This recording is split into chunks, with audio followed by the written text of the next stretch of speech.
It's time for a football roundup. I haven't done a video since last Saturday's Premier League video. It's basically due to the quantity of matches and the fact that I also got other things to catch up on, like my movie channel and my music channel. And my English fluency channel. Okay, but this is an update of football, including Premier League and Champions League.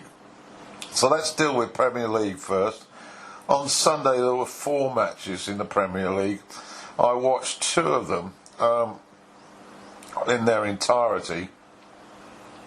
Firstly, at Southampton, Wolves were the visitors, and it was a watchable game, to be sure. Southampton were far better in the first half, and Danny Ings scored a spectacular volley after some great work down the left by Armstrong, and he put Saints ahead on 25 minutes.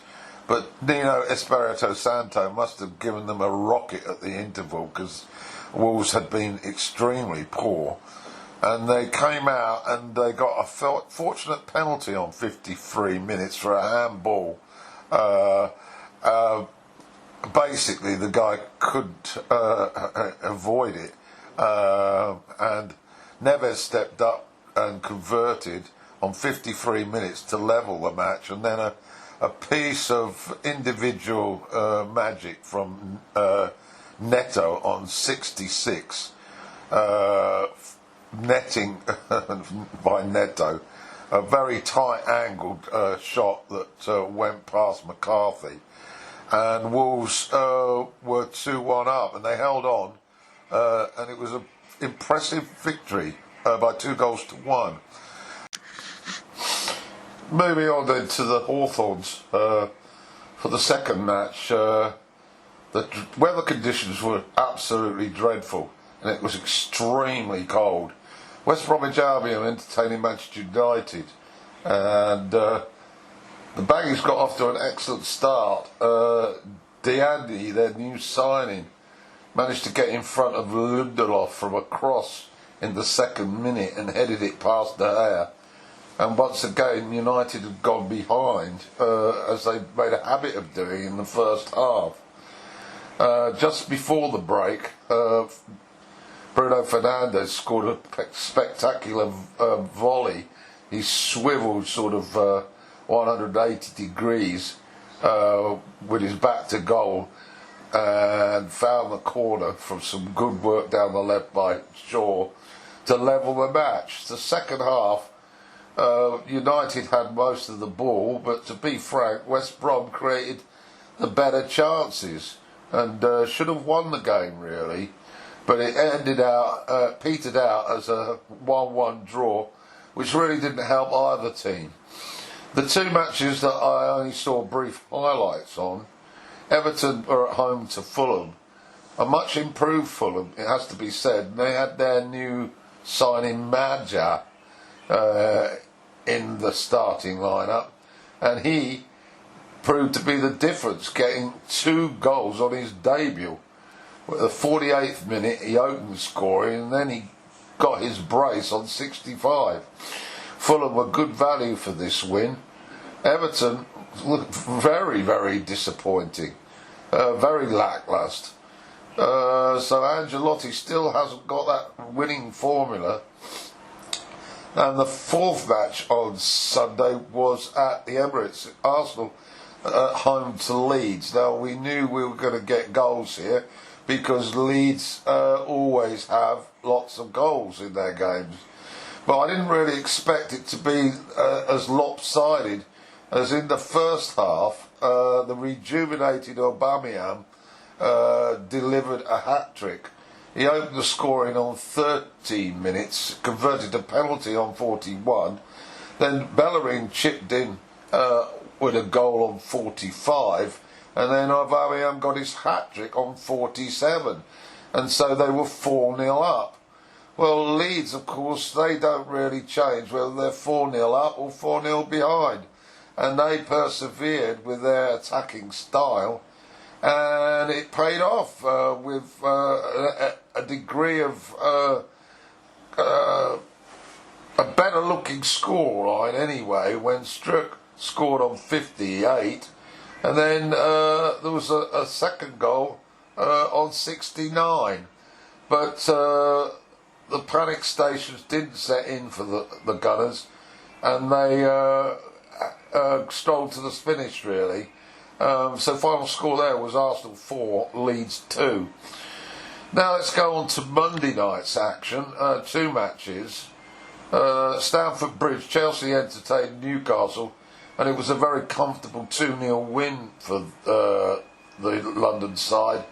Giroud opened the scoring on 31, and then Werner got his goal on 39, which broke his streak of having not scored. And it was a relatively easy win. The other match on the other side of London was at the London Stadium, West Ham United against bottom club Sheffield United. And once again, a comfortable win for the home side. Rice converted a penalty on 4 minutes, and then Diop, thanks to another great assist from Cresswell, added to the score on 58. And then Fredericks got a very late goal, courtesy of assist from Ben Rama on 96. And Moyes, 3-0 win, pretty comfortable really, and they remain in the top 6. Tables coming later. Let's go forward to Wednesday night's action. Last night's action. 2 more matches. Burnley at home to Fulham. Fulham continue to improve. Whether they've left it too late will remain to be seen, but on 49 minutes they opened the score from Alma. They didn't hold on to it for very long though, because 3 minutes later Barnes converted with a sweet left foot shot in the corner, and that was 1-1, and that's how it finished. The other match was at Goodison Park, Everton against Manchester City. City, of course, top of the table. Everton sort of still in the top 6, but they sort of stutter really from match to match. City in possession really for most of the early action, and then on 32 minutes Phil Foden, who looks an England style as far as I can see, opened the scoring on 32 minutes. But then 5 minutes later Everton got back into it with a goal by Richarlison. That was the score at the break, but into the second half Manchester City's superiority paid off, and an excellent strike from Riyad Mahrez on 63 minutes from outside the box was far too good for Pickford. Pickford had had a good game up until that time, but he could do nothing about that. And then on 77 minutes, a very, very firm strike by Bernardo Silva. Pickford did get his hand to this, but it wasn't sufficient, and it crawled in the net. And that was 3-1 for Manchester City. And that was the final score. So all clubs now play 24, apart from Villa, I think. And the standings. Man City are now on 56 points. They're 10 points ahead of United, who are on 46. They're ahead on goal difference from Leicester in third on 46.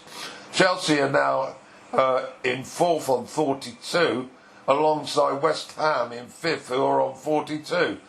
The champions, Liverpool, are now back down in sixth on 40 points. The two North London sides are in 9th and 10th respectively, Spurs on 36 and Arsenal on 34. At the bottom, well, the 3 clubs that have been there most of the season are still there and look like they're likely to drop through the trap door. Sheffield United are bottom on 11, West Brom on 13, and Fulham are up to 19, but they're still 6 points adrift of Newcastle, Brighton are 1 point better than Newcastle, and Burnley are 2 points. Okay, let's move on to the Champions League now. And we're at the last 16 stage. There were 4 matches played this week, and there are going to be another 4 next week. And of course, they are 2-leg affairs. The first of the matches was played on Tuesday.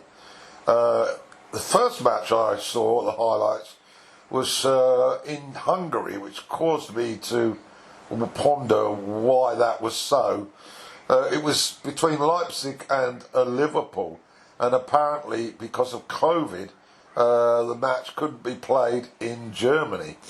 I'm not quite sure all the details on that, but anyway, after a very, very evenly matched first half, Liverpool, who of course were still licking their wounds from that defeat at Leicester, they upped the ante and they scored 2 goals, one from Salah on 53 and a second from Mane on 58, and basically both from errors by Leipzig's supposed watertight defence, and they then comfortably ran out winners. So they took the first leg by 2-0. Second leg at Anfield in 2 weeks' time. The other match was in the Nou Camp. Very strange to see the Nou Camp completely empty, and their visitors were Paris Saint-Germain. Well, they got off to a reasonable start. A penalty kick on 27 minutes was converted by Matt Messi, and then Mbappe started to play exceptionally well, and he basically helped himself to a hat-trick. He scored his first on 32 minutes, a second on 65, and a fourth goal for PSG on 85. Moise Kean, who was playing for Everton until recently, he chipped in with the third goal, but Pape's finishing was of the highest order, it has to be said, and PSG were without Neymar. Barca looked a real sorry sight at the final whistle. They'd been humbled, and Pochettino, the new PSG manager, was delighted. But the final score at the Nou Camp, Barcelona 1, PSG 4. The second leg in Paris, but I think it's going to be a mountain to climb for the Spaniards to overturn that deficit, particularly as Neymar will be back. Moving on to the fixtures last night, 2 of them. The first was in Spain, Sevilla at home to Dortmund, and Sevilla's league performances of late have been exceptional, and they've hardly conceded a goal. And when they got off to an early lead on 7 minutes, with Dortmund looking a bit in disarray, one suspected that they might march on. None of it. An equaliser on 19 minutes for Dortmund, and then a brace for their hot young striker Haaland, 27 and 43 minutes, and they were quickly 3-1 ahead at the break. De Jong got a goal back towards the end, but the final score in Seville was Sevilla 2, Borussia Dortmund 3. And the last match of this week's matches was in Porto, in Portugal. FC Porto at home to Juventus. And Juventus appeared to be sleeping after the kick-off because they conceded on 2 minutes. And then, to make matters worse, they came out for the second half, and they got caught again on 46. So the Portuguese were 2 up. A Chesney goal on 82 for the Italians gives them some sort of hope in the second leg. So going into that second leg, Porto 2-1 up. Now there is 16 games in the Europa League being played tonight, with 4 teams from England involved. Manchester United, who have probably got the toughest assignment away at Sociedad, and then we have Arsenal, Leicester, and